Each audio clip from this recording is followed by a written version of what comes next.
Assalamualaikum warahmatullahi wabarakatuh.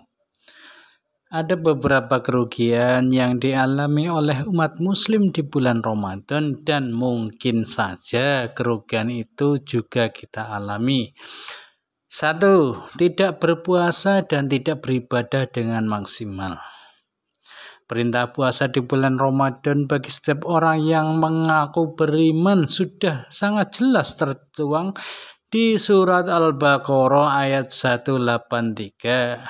Namun kenyataannya banyak di antara kita yang mengaku beriman, sehat dan tidak sedang berhalangan namun tidak menjalankan ibadah puasa. Padahal jika kita menilik pada rukun Islam, maka seseorang belum bisa dikatakan beragama Islam jika belum bersyahadat, menegakkan sholat, dan mengerjakan puasa. Sementara zakat dan ibadah haji hanya diwajibkan kepada yang mampu saja. Selain itu, ada juga di antara kita yang mungkin termasuk kita yang berpuasa, namun tidak melakukan amalan ibadah yang lainnya dengan maksimal.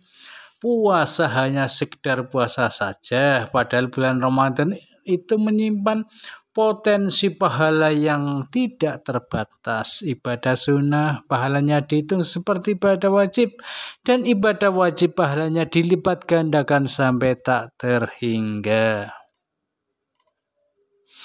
Barang siapa yang melakukan kebaikan ibadah sunnah di bulan Ramadan, pahalanya seperti melakukan ibadah wajib dibanding bulan yang lain. Dan barang siapa melakukan kewajiban di dalamnya, maka pahalanya melakukan 70 kewajiban dibandingkan bulan lainnya. Hadis riwayat Ibnu Huzaimah. Setiap amalan kebaikan anak Adam akan dilipat gandakan menjadi 10 hingga 700 kali dari kebaikan yang semisal. Allah Azza wa Jalla berfirman, kecuali puasa, amalan tersebut untukku dan aku sendiri yang akan membalasnya, karena dia telah meninggalkan syahwat dan makanannya demi aku. Hadis riwayat Muslim. 2. Puasa hanya mendapatkan lapar dan dahaga. Di satu sisi bulan Ramadan menawarkan pahala yang tak terhingga. Di sisi lain banyak di antara kita yang berpuasa namun tidak mendapatkan apa-apa kecuali rasa lapar dan dahaga. Betapa banyak orang yang berpuasa namun dia tidak mendapatkan dari puasanya tersebut kecuali rasa lapar dan dahaga. Hadis riwayat At-Tabrani. Beberapa perkara yang menyebabkan hilangnya pahala puasa antara lain berdusta atau bohong, ghibah dan fitnah, mengadu domba, sumpah palsu, dan melihat aurat lawan jenis dengan syahwat. Orang-orang tersebut puasanya tetap sah namun tidak mendapatkan pahala atas puasanya. 3. Tidak mengikuti tarawih hingga selesai. Kadang-kadang kita melihat ada orang yang meninggalkan sholat tarawih sebelum sholat witir. Nabi Shallallahu Alaihi Wasallam menyajikan satu keutamaan bagi orang yang mengikuti tarawih sampai selesai. Nabi bersabda, orang yang sholat tarawih mengikuti imam sampai selesai ditulis baginya pahala sholat semalam suntuk. Hadis riwayat Tirmizi, Ibnu Majah dan Ahmad. Untuk itu marilah kita usahakan senantiasa mengikuti sholat tarawih berjamaah hingga selesai sholat witir. 4. Tidak menjaga sholat. Sholat adalah ibadah terpenting bagi seorang muslim karena sholat adalah tiang agama. Selain itu sholat adalah amalan yang pertama kali dihisab oleh Allah di hari kiamat kelak.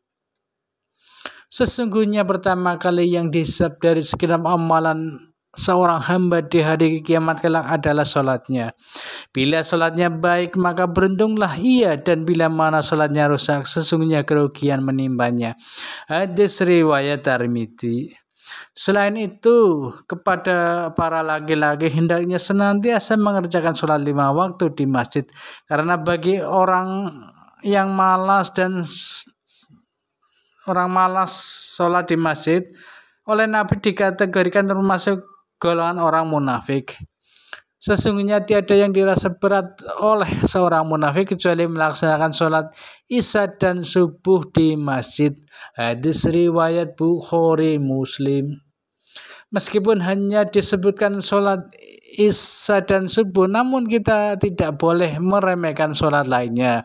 Sebab jika kita amati saat ini justru sholat asar lah yang sering kali sedikit jamaahnya. Kemudian orang munafik oleh Allah diancam dengan neraka jahanam. Sesungguhnya Allah akan mengumpulkan orang-orang munafik dan orang-orang kafir di dalam jahanam. Quran Surat An-Nisa 140. 5. Tidak membiasakan membaca Al-Quran. Membaca Al-Quran adalah amalan yang dianjurkan oleh baik di bulan Ramadan maupun bulan lainnya. Di dalam hadis riwayat Tirmidzi, Nabi SAW bersabda, barang siapa yang membaca satu huruf dari Al-Quran maka baginya suatu kebaikan, dan satu kebaikan itu dilipat gandakan dengan 10 pahala. Aku tidak mengatakan alif lam mim adalah satu huruf, akan tetapi alif satu huruf, lam satu huruf, dan mim satu huruf. Begitu besarnya pahala membaca Al-Quran. Belum lagi jika dikerjakan di bulan Ramadan, di mana setiap amal kebaikan akan dilipat gandakan sampai tak terhingga.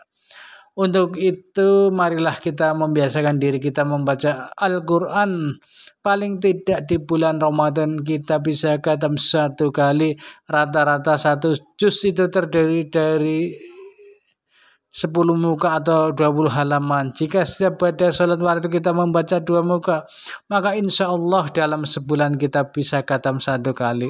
Apalagi ketika puasa biasanya banyak waktu luang yang bisa kita gunakan untuk membaca Al-Quran. Misalnya setelah berbuka, setelah tarawih, dan menjelang imsak. 6. Lebih buruk dari tahun lalu. Jika puasa Ramadan tahun ini lebih buruk dari tahun lalu, maka sesungguhnya kita adalah orang yang mengalami kerugian, karena orang yang beruntung adalah orang yang hari ini bisa lebih baik daripada hari kemarin. Dan untuk itu marilah kita nilai diri kita masing-masing, apakah kualitas ibadah kita tahun ini lebih baik dari tahun sebelumnya atau justru menurun atau semakin buruk. Jamaah yang insya Allah dirahmati Allah, bulan Ramadan sebentar lagi akan memasuki hari-hari terakhir. Untuk itu marilah kita gunakan waktu di penghujung Ramadan ini dengan sebaik-baiknya, karena belum tentu ke tahun depan kita akan menjumpai bulan yang mulia ini. Demikian tadi pembahasan sekitar kerugian di bulan Ramadan. Semoga ada manfaatnya. Akhirul kalam, wassalamualaikum warahmatullahi wabarakatuh.